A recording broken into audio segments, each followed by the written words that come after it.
We are now indeed in the endgame. No, Theresa May wasn't referring to her premiership for now. As suspected, the deal the PM has brought home was not ye beef of merry England, but fudge of many countries. The nearly 600-page deal, Brexit in name but tied still to Europe in reality, has served only to unite hard Brexiters and Remainers in outraged opposition. At the time of recording, half a dozen ministers, including the Brexit Secretary Dominic Raab, have already resigned. And it's hard to imagine others won't follow. My brother Joe quit last week in protest and characterised the choice as between the chaos of no deal and the vassalage of being out of Europe but still run by Europe. Bro Joe was backed up by brother Boris, who ordered the cabinet to mutiny.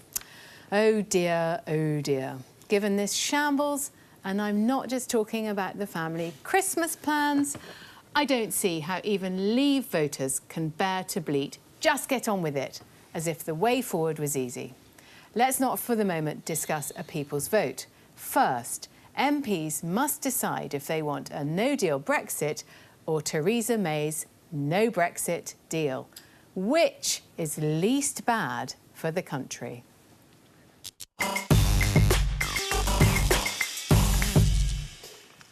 Well, Rachel, I think what we should do is pull out your mobile phone, call up both your brothers, put them on loudspeaker, and they can resolve this debate for all of us here live on the show. We could activate the family WhatsApp group if you really want to, because that is some weird, as George Bush would say in that. You must have had a very interesting last couple of weeks over that family dinner table. Look, in answer to your last question, though, I think that I know experts have been much disparaged over the course of this whole Brexit campaign, but it would behoove us, I think, to remember that people that spend a lifetime of study, a lifetime of experience and pursue these issues on a daily basis, aka experts, are near unanimity when it comes to this so-called no-deal Brexit, in other words, crashing out completely, that it would be disastrous for the country, it'd be incredibly painful.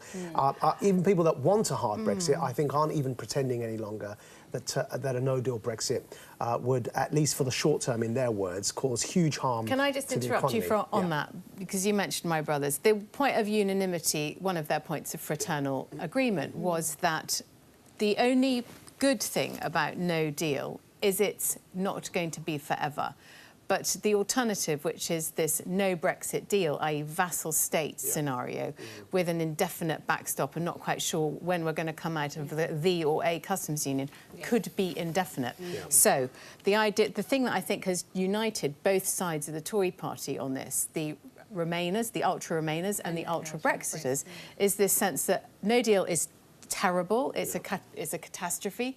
Joe, as he said, as a Kent MP, doesn't want Kent to be the lorry park of England, but it's a limited chaos. It's not a permanent chaos. So just finish and then Well, I'll go to I think that's precisely why we need them on the phone, because they can explain these sorts of insights. But actually, I think just on the final point I was going to mention on the on the no-deal scenario, because I know people are going to be weighing these up at the moment, it's not as simple as saying let's revert to World Trade Organization rules, because, of course, there's a lot to what are known as the non-tariff barriers. And that means basic standards need to be met in products. It's not just about tariffs and taxes. To give a very, very simplified example, there's a reason why a toy that we import from any country in the world today no longer has a spike in it when you remove the head that could choke a baby, right? These are standards in products that we insist that any products we bring into this country comply with. Now, on an EU-wide basis, those standards are agreed upon, and that's why we don't need checks. The minute you go to WTO rules, we exit from those agreed standards, which means everything has to be checked, even if we were to agree on the tariffs themselves. The non-tariff barriers are actually the biggest obstacle to trade, and they require years of negotiation. So it would be a really painful thing to crash out with no deal. Michelle, you've always said for the last 2 years, why can't we just get on with it? What's your position now? If you were to say that again, what on earth could the Prime Minister be getting on with? Well, my position now is nicely summed up by the front page of the Sun newspaper. Yeah, it doesn't get us any further. We've known that since June the 24th, 2016. I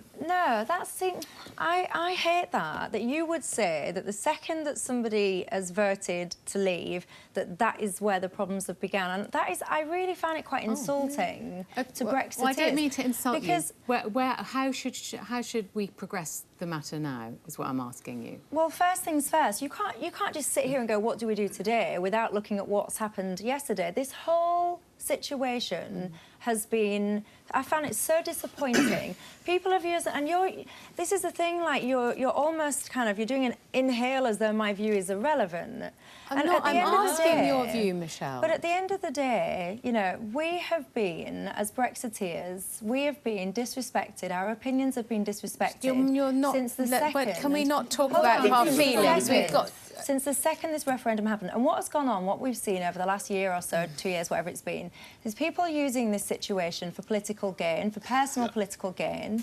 We've seen people backstabbing. I'm not quite sure where you're going, Michelle. Well, if you listen, you'll hear I where want I'm going. you to throw it forward as a Brexiteer. Yeah. What would you like the country to do? What do you want the MPs to do? And December the 10th, possibly, they will have to vote on this. So that my question is, well, where do we you are want now, a no deal or do you want Theresa May's deal? Yeah, where we are now is absolutely terrible. We shouldn't be in this situation. We are in a worse situation now. We're spending, what, 39, 40 billion pounds. We're tied to rules with absolutely no say. We're not going to be able to do our own trade deals, I don't think. We're going to be in a situation where the EU can dictate when or if we can leave this protracted customs union or whatever the wording is going to be tomorrow. And I don't know what to do next. I wish that I could sit here and say to you the answer and the solution Can I ask you a question? And I mean this kindly, which is that given you've done a very good summary of the deal, which I'm sure Phil is wanting to pick up on, but wait just 1 second. Given the deal, would you prefer that we actually didn't leave the EU now, Michelle? No, so I don't think that under any circumstances. No, I think that, and this is people have backed us into this corner deliberately because I feel very backed into a corner by the shambolic negotiation, the disrespect of people like me's position, and I feel that we've been backed into this corner now of utter ridiculousness because what we've got now is we've got a situation which is terrible. I don't think anyone in the land, apart from perhaps Theresa May, would think that Theresa May's scenario is a good one. That's the first thing. And then you've got this scenario where people go, oh, we crash out of the EU and all those things. Right now, that option has not been considered in any way, shape or form. Had it have been on day one, we actually looked at that as a proper no-deal planning scenario. had started earlier. Yeah, had we have actually engaged with that and seen it as a realistic possibility, we wouldn't be where we are now. I've got June gagging to come in. Phil, I know you've got something very special, but can we just hear from June?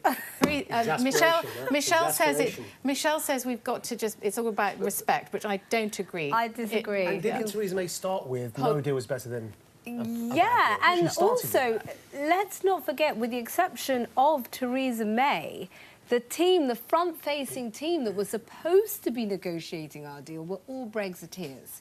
And actually, most of them bailed. So in terms of the deal, you had your people that were supposed to be coming up with a solution that Brexiteers would be happy with. And actually, in Theresa May's defence, I am no fan of Theresa May, but I feel terrible for her at the moment. Yeah, I do because agree with that. What can she do? Right, what so can she do? She's now changed from saying no deal is better than a bad deal, but to bad deal is better than a no deal. Phil. Right, OK, so here it is from the horse's mouth, me, all right? What I'm saying here, as a working man, OK, who's had this spoon-fed from the upper classes all his life, all right, been put upon by people who are so-called educated, all right? I've now read your Brexit deal, all right? I've read it. Is that all of it? Whoa. It's an absolute dog's dinner, all right? The whole thing. It's a dog's dinner because people aren't taking the initial, as you said, the initial thing seriously, which was 17 million people in this country said, let's have enough of this, let's get out, OK? Not true, though, It is true. People have dragged their feet, people have stalled, people have gone up against it in every way, shape and form. Whereas if we'd have just unified from the very beginning and done what was required, come up with a suitable way out of this, OK, it would have happened by now. Phil, how would you have done it Well, then? now now it looks like it's going to have to be a hard deal. It's going to have to be a hard deal, otherwise it's going to be pussyfooting around with documents like that. A no deal, yeah, an absolute, let's just get out of there, OK? However, in my defence, in Dunkirk it worked, all right, bit of Dunkirk spirit, OK? We pulled away before, we can pull away again. Can I ask a question? All right, we can pull away. Can I ask a question? Is the deal that, in your opinion, and yours maybe, Michelle, as well, is the deal that Theresa May's brought us at this stage, is it worse than it would have been if we just stayed in? It's worse now because people have dragged and stalled and not got behind it. Yeah. No, it's not worse than staying in. No, Theresa May's deal. Theresa May's deal is worse than staying in. Right, it's an absolute crock. Right? It is. So would you stay in or would you? I'm not staying in. No, I'm getting out. I want to get out. I would crash out. Yes, I would absolutely break every barrier down and I'd be gone at any cost. At any cost. Because once we're out, we can then regroup and then we can move forward again. Okay, and we can get the people behind it. But if you don't, you've lost all this. What happens when we crash out? Do you know what happens? Do you know what will happen? Well, if we, come on, are you going to scaremonger me again? No, I'm not scaremonger. No, tell me that we're going to have no jobs and no money and everything's going to be bad and all that sort of stuff. Nice. We're not attacking each other. We're a country. We are in a constitutional. I'm fed up with being told. I'm fed up with being told it's going to be really bad when you leave. I can see that. Actually, I don't believe it is. I just wanted to know your opinion and what you think happens when we crash out. I'm asking your question. I'm not. We crash out. We regain our own sovereignty. We start working together as a country. By the way, as opposed to just leaving. Because it's another way that they've tried to scare us into it. I do always find the whole dialogue. So.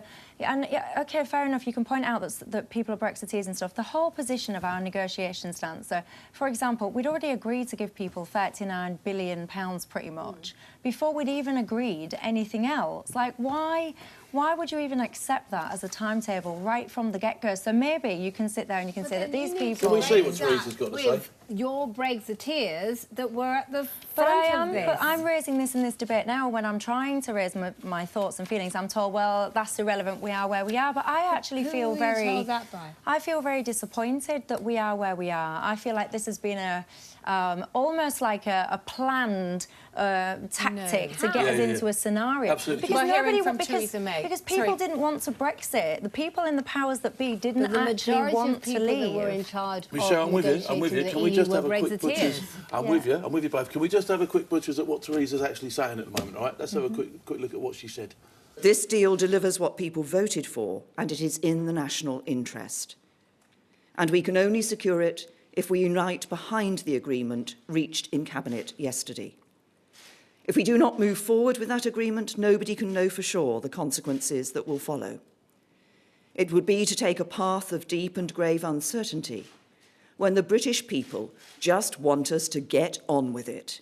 So she's saying, well, you know, we've got to get this thing through now, haven't we? We've got to get through. All right, the thing might not be suiting everybody's tastes, but I think we've got to step back, we've got to regroup, and then we've got to move things forward and re-establish all these links and all that. Because we've broken so much in doing this, and there's so many internal, all the parties internally are pulled all over the place at the moment. Nobody knows what they're doing anymore. You've got to sort it out. Right now, as to because we're all actually, even though it looks like we're disagreeing, we're agreeing that it's a botched deal. It's a botch, right? But what I'm confused about is.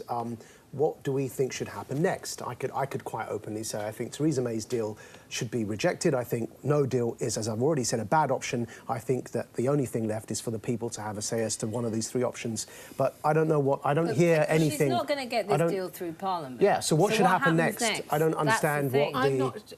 I mean, if you look at the numbers as we stand today... Yeah. She's not going to get this deal through. No, I agree with that. But I have an enormous amount of sympathy for Theresa May. I think that when, you know, she was never going to be able to square the circle. She has done her level best. Yeah.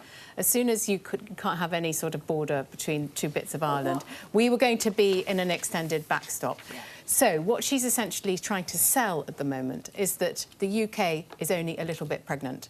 You can either be pregnant or not pregnant. Yeah. So we are in a very binary situation again. Yeah. And this is why she has actually united the party in opposition to her deal. And can we just have a look at butchers, as you would say, the brothers, and how this has united both Tory Remainers and Tory Brexiters. I think Boris is up first. This is just about as bad as it could possibly be. And what you've got is not only the UK remaining within the customs union, forever and a day, so we can't really do free trade deals, we can't take back control of our laws, we remain in regulatory alignment with the EU, accepting EU rules but are unable to shape them. I think they should have some guts and determination and man up and woman up and chuck it out. We're now at the point where MPs need to take a view. Is this deal in the national interest or not? And in my view, and in the view I think of others, it clearly isn't. It leaves us in a vassal state-client relationship to the rest of the EU with no say at all over the rules that will govern a huge swathe of our economy. That's completely unacceptable and unsustainable for a proud democracy such as ours. I mentioned earlier that my two MP brothers agreed that actually no deal could be better than a bad deal because it's time limited. But the difference the difference between them is that Joe Johnson, MP for Orpington, thinks that there has to be, the only way out of the impasse is to have a people's vote or a people's verdict on the deal, which I don't think is going to get through Parliament. Michelle? Well, I would say, because when you talk about what do we do next, because this is one of the problems I've had with the whole process. Everyone's criticising, but no one's coming up with a proper, tangible solution. And I'm thinking to myself, well, what can we... I don't know the answers to what to do next, but if we do what you just described and we say, right, look, we've got this Theresa May thing, deal, if you want to call it that, I think it's terrible. So you've got the Theresa May thing, you've got what you call crashing out, i.e. leaving, or we've got staying in. What happens then if you put that to a vote and you get 33% on each? You have a single transferable vote. There are ways to fix it. However, as difficult as this conversation is, it sometimes when we move to topics like the next one, it just puts everything into context.